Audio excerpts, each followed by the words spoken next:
Hallazgo efectuaron turistas que llegaron a disfrutar de sus vacaciones hasta el sector rural de la comuna de Gorbea. El extraño animal será parte de un acucioso estudio de parte de expertos del Servicio Agrícola y Ganadero. Venimos caminando con los niños en un paseo. 4, 5, tiene patas de cordero, tiene aletas. Nos encontramos con esto que la verdad es que no sabemos qué es lo que es.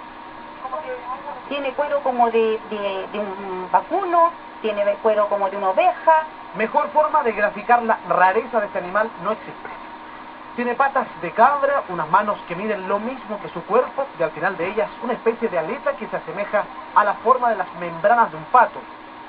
Tiene lana pero también tiene pelo y una mandíbula que resalta a la vista. El hallazgo lo realizaron turistas de Iquique que paseaban en un camping de la comuna de Gorbea, quienes difícilmente pudieron dimensionar su asombro. Tiene las patas de atrás como pezuñas y adelante las otras patas tiene como aletas.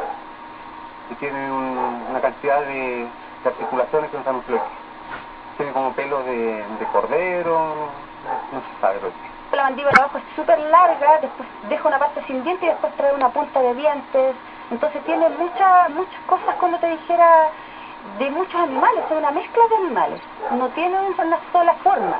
Y tiene muchas articulaciones, tiene 5 articulaciones entre la parte que sale la pata delantera hasta al final la llegada a la pata.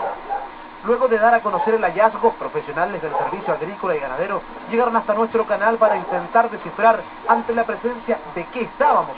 Lo que corresponde acá, antes de poder afirmar de qué se trata, es ir a ver el lugar. Tenemos la información que es la comuna de Gorbea, así que vamos a ir a ver el caso y poder determinar con exactitud si se trata obviamente de un esqueleto de animal muerto o alguna cosa distinta que le llamaremos su nombre.